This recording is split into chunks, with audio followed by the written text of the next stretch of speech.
And you are live. All right, everybody, welcome back to House Education, Wednesday, January 29th, 2025. We have about a half an hour of time just to talk as a committee as we try to wrap our arms around the big stuff. We still don't have details or even a detailed outline yet on all of the big questions that we have. So I think that I don't want to erase the list that's up there, so we're going to create a new list, but we don't have a whiteboard. Because Is the other side open? and the other side is pushed in. And the other side of this one is hard to erase what's already on there. Oh. Anyway, so but we'll try just pen and paper and maybe Google Doc or something. But it's really, I thought it might be a good thought exercise to sort of put aside what may or may not be coming from the administration and just kind of talk about those areas in which we sort of have some consensus that need to be addressed, that are within our purview, and not just us, but, last year before this committee, we had a lot of witnesses from all over the state and all throughout the field sort of talk about the big issues. The commission has done the same. The AOE has done a listen and learn tour. So the idea would be to kind of try to focus there. And I think at this point, I might turn it over to Rep. Brady, who took pretty copious notes during the 100 witnesses we had last year. 119 witnesses we had last year. And I would just offer as an example, I'm not sure anybody disagrees that no matter what we do, school construction aid has to be part of a program moving forward. Yeah. So that's like one that we sort of all seem to agree on, one that we've already laid the groundwork to work on. And so we can flag that as okay, this is one thing out there that is important and that we need to spend time on. Why don't you talk a little bit about other themes that sort of bubbled up? So we took a lot of testimony last year. The phrase that was used a lot by the administration, by legislators in the field was this sort of perfect storm. And that we all experienced in the budget crunch and the huge increase in property taxes, record number of budget failures. But, in House Education, we tried to really understand from the field perspective, what are all the things, perfect storm is a simple phrase, what are all the things that are happening? What are all the sort of elements of that storm? So I went back to my notes probably for far too long the last couple of days, and I'd appreciate Rep. Brown and Rep. Taylor, if you think things are missing, but combed back through, and I had done quite a bit of collating at the time of what were the common things we heard sort of again and again, and we heard from a host of school board members, school administrators at all levels. We heard from the V's, their professional staff, but as well as a lot of their members. We heard from a few students, perhaps that's always a challenge, is, true student voice. We had some past legislators, even a real variety of stakeholders, and the sort of big problems or sort of contributing factors to the perfect storm of where we were last year and feeling like there's a need for transformation. The list included a lack of vision and leadership from the agency or about education. I think it's important to remember, Secretary Saunders was appointed later in the session, and that position sat open, was filled by acting. There was quite a while of a lag, as well as many years of a challenge of resources from the agency. So that wasn't a dig at her by any means. This is sort of predating the current state we're in with the leadership that Secretary Saunders is now providing. A lack of capacity at the agency to implement change and support the field. This was a common theme.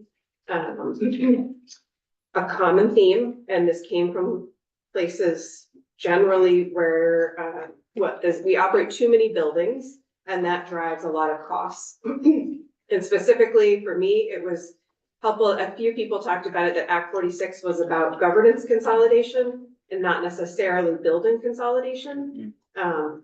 And we heard again and again from communities where they are having hard conversations that it is hard for the community to choose to close the small school. In fact, the term micro schools was used several times. It's very divisive at the community level, and decision-making sometimes become about adults and jobs and sort of tradition more than kids and learning. And we started to get some good just research basis about what our ideal class size is, of course, there's always going to be some variability, but that there was some really educational reasoning behind instructional reasoning, where some of our classes may be in schools may be too small. That operating parallel systems can be inefficient and inequitable, sort of the, choice versus public schools. There was quite a bit of discussion that the state board in particular has had to give a lot of time to try to how to sort of administer and write rules for two systems that then leaves work undone that needs to happen. And that if some schools may close or there may be some consolidation, the existence of a parallel system without some clearer boundaries risks further sort of scattering dollars. It could be sort of contrary to consolidation. This came up again and again and again. There's a lot of social service spending in the Ed Fund, and there's a lot of social service spending happening and delivery happening in schools. This was a repeated theme. That kids' needs are increasing. We can wish, hope, whatever for schools to be primarily about academics and the 3 R's, but that is just not reality that we live in today. And so schools are on the front lines of that. And the community schools model came up again and again as popular, but to be frank, it's not necessarily, it can be expensive too. It's depending on how it's delivered.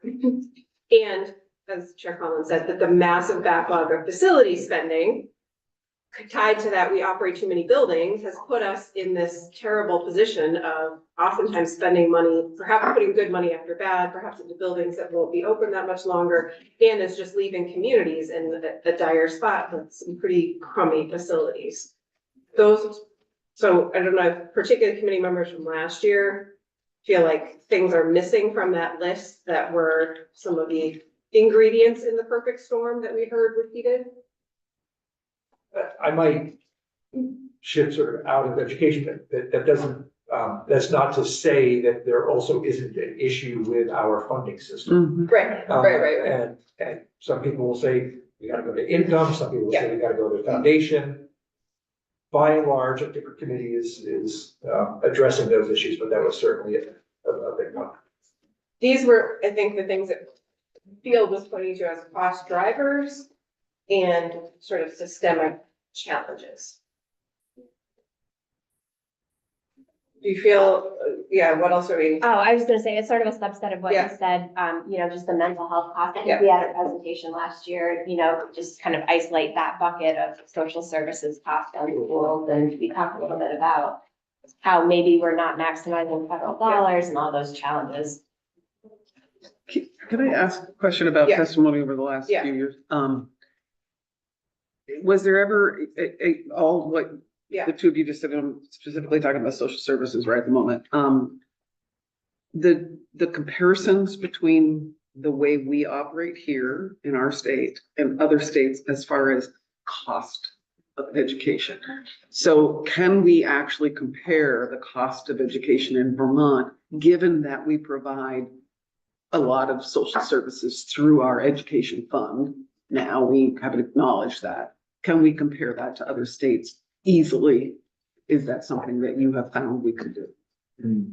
I think there was some discussion of that. That's a challenge, exactly how you compare. I mean, every state does it slightly different. So what you consider education spending, when we say, oh, we spend this much per pupil, I think it's pretty indisputable that we're on the high end. Are we as far of an outlier? Some may have, said, well, that's not really taking into consideration the fact that, say, we do universal meals and we fund it in the Ed Fund, but other states are doing it and funding it elsewhere, or we do this thing and we put it in the Ed Fund. And so the way that sort of how that breaks down to a per pupil calculation can make it difficult to actually make as clear of a comparison. So if I can follow, do you mind just quick follow? This is one of my bigger concerns, because if we get hung up on saying we're a high spender, we need to reduce our spending, we just really need to be able to understand what that means. But also that when we move forward, because I think we're having this discussion, so it prompts what our goals will be for the next. It's really important that while we need to understand that, we were sent here, I think all of us feel like we were sent here with a mandate to bend the cost curve, and that's going to be hard if we're not able to compare ourselves accurately. That's all. We And I'm might not just be seeing comparing anything- ourselves to ourselves, though, like, right? That will be the comparison. Right, and that's not showing up yet.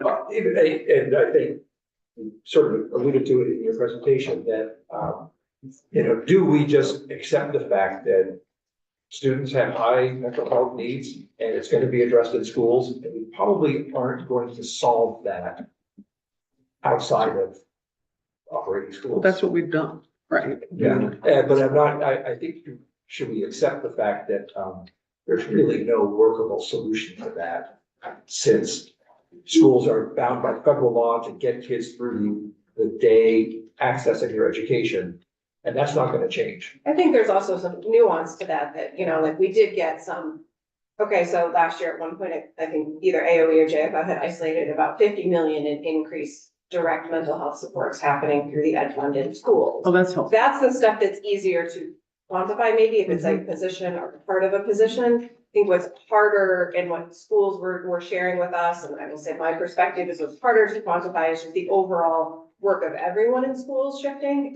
How much as a social studies teacher, how much am I teaching social studies content? How much am I teaching social and emotional learning? How much am I supporting kids who've experienced trauma? That there's really, it's just that also the overall shift to a sort of whole student, how we educate students today is shifted dramatically. And that is, I don't think, gonna go backwards. But that's different than what I'm talking about, because that does happen, nationally. I mean, we've seen a shift Right. in need.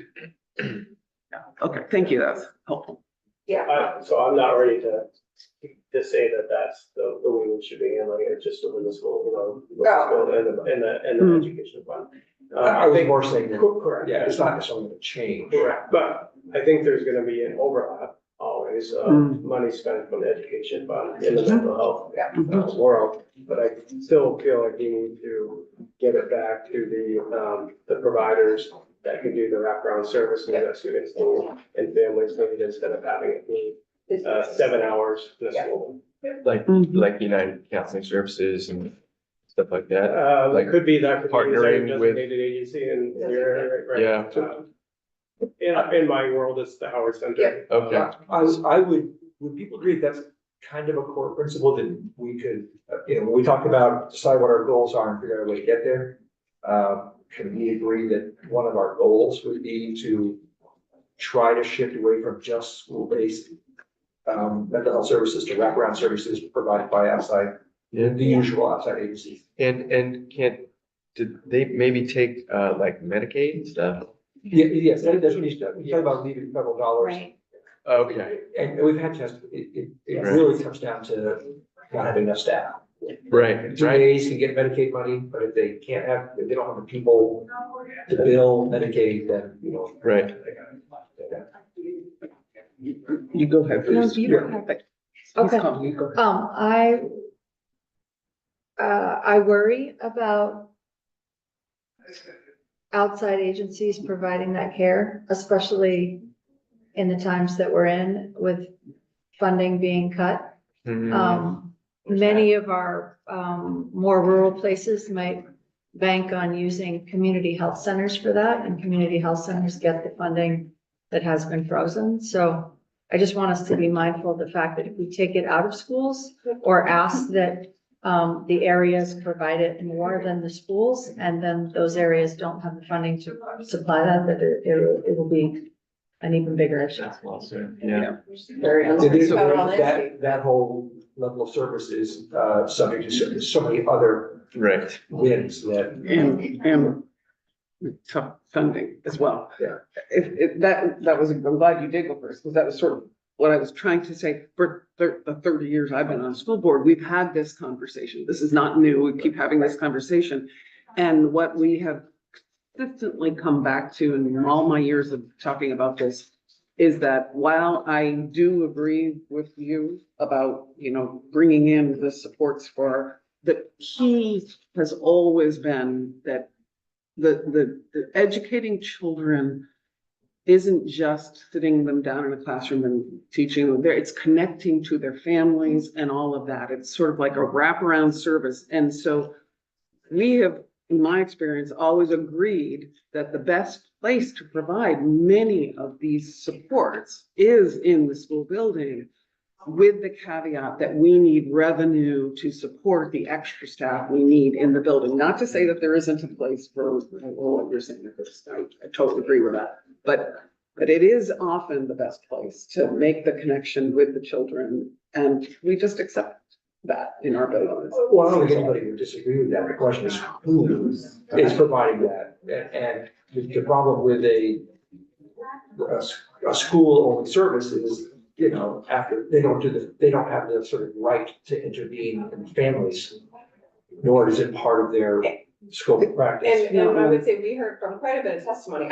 My personal belief was like, oh, it's about do it in schools, like it should be schools, you want them on staff, then they're on your school calendar. Like I really thought that was, and we heard pretty decisively from the field, from the designated agencies, from those, yes, they're gonna physically be delivering the services in schools, but if it's working how it's supposed to through the designated agencies, that is a far superior model. First of all, those practitioners actually have a network of support around the services they're providing versus being a sort of lone schools,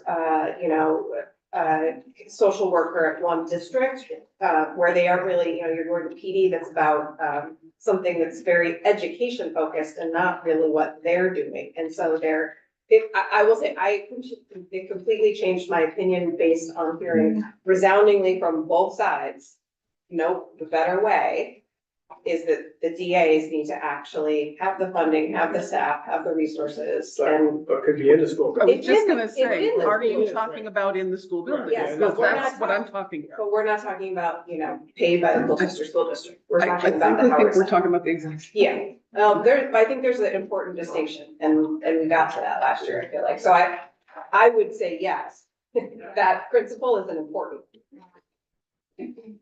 Why don't we talk a bit about, I think in there could be a hybrid model, because currently our district I'm part of, or the SU I'm part of, we've been trying to find ways to bring in providers who are staffed by the SU to take on some services that we might have to contract out for that are lower level of service, and that has actually saved the district a decent amount of cost. We're still using the higher level service agencies to provide the other side of it. I think there could be a middle ground where some services are done in-house because it will be savings, and they're right there, and they're able to help many facets of the education system in the district. I think there's no question it'll be hybrid.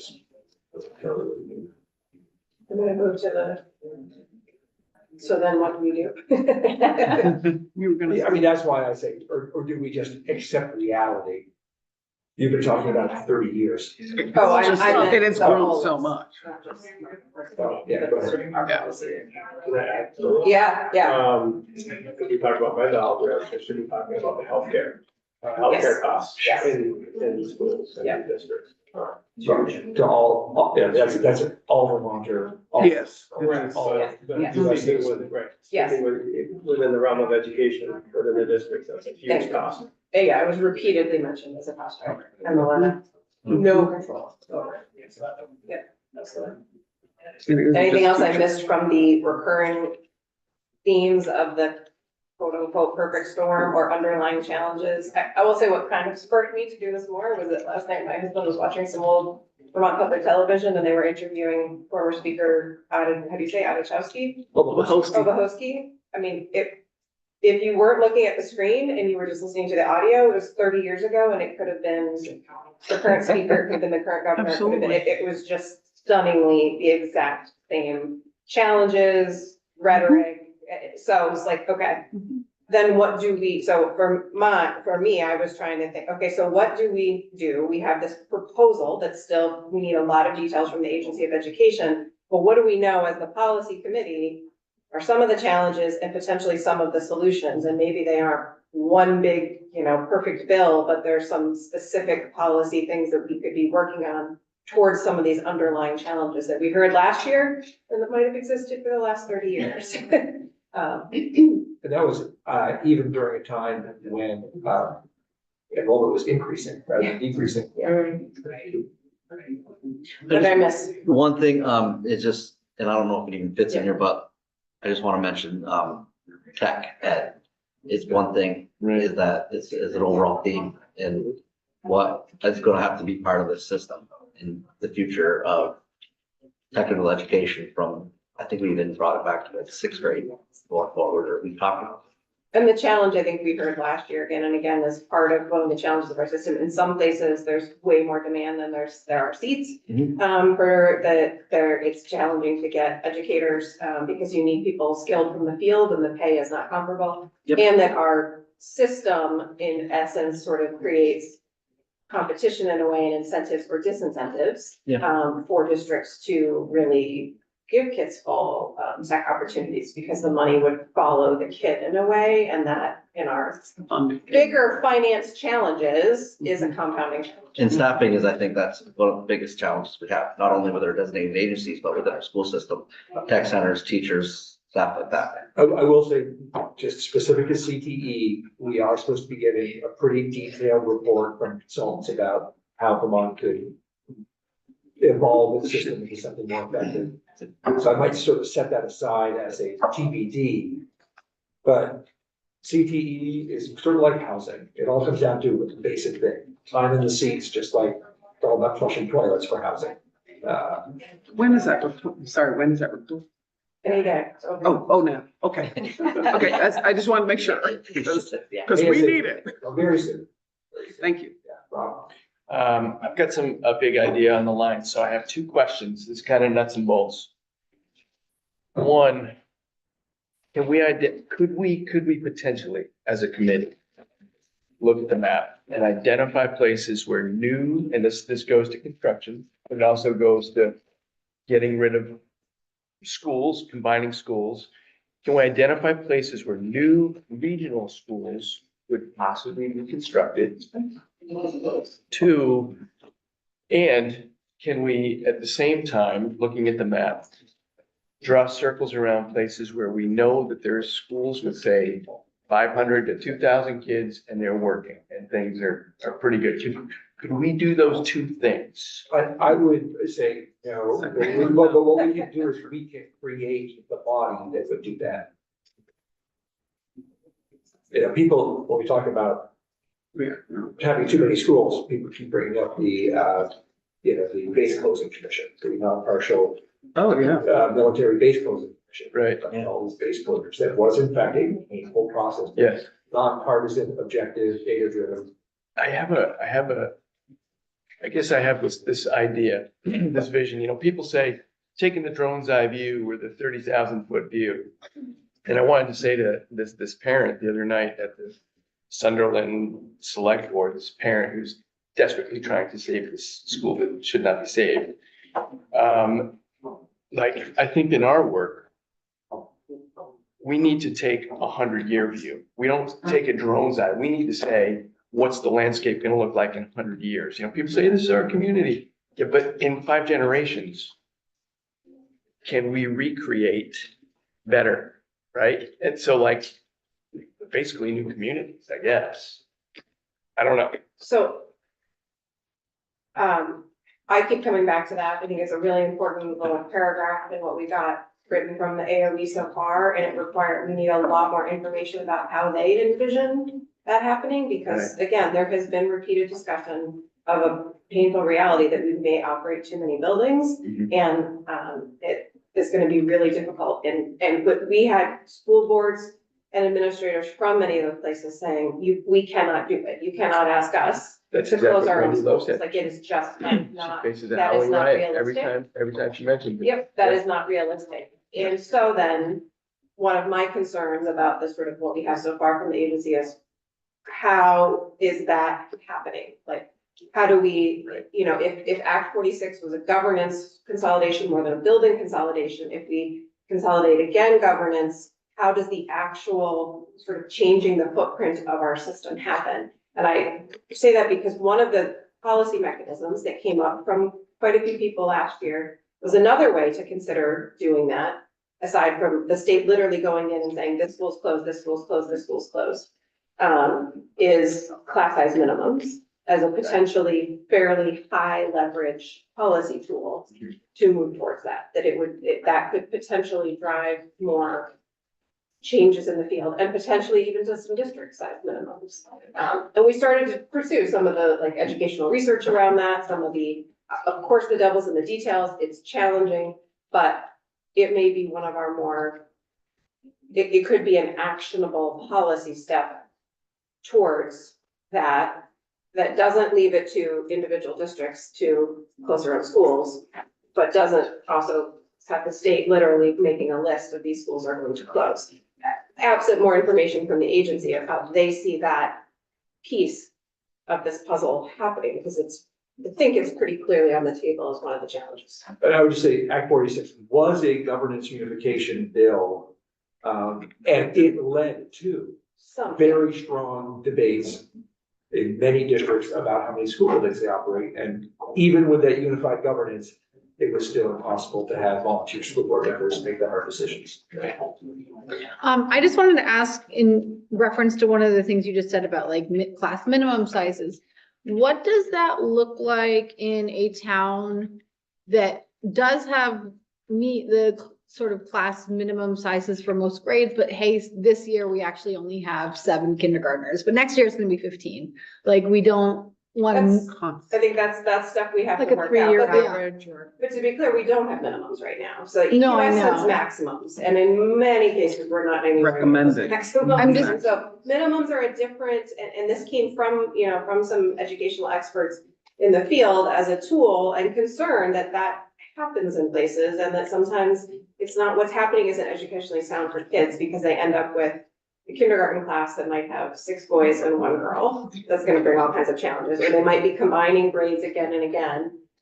That might not, sometimes that can work, but sometimes that might not. Mhm. That might be because that's just a logistical step, not because it's an instructionally sound step. None of this is easy, and that fluctuation is certainly challenging, but We could a also, tool for us to consider, a policy direction for us to consider, if we want to find ways to get towards scale, would be potentially class size or even district size minimums. we'll pick up this discussion as we go, we have time again this afternoon for more committee discussion. So let's put a pause in it. I would say, think about, we could do both. You know, we often think of, well, you know, maybe we can be more directive with upper grades about what is a school minimum? You know, is a high school of 40 to 50 kids, a high school we want to have? And then at lower grades, you say, we're gonna do it by class size minimum and let school districts decide how best to implement it. So just something to think about.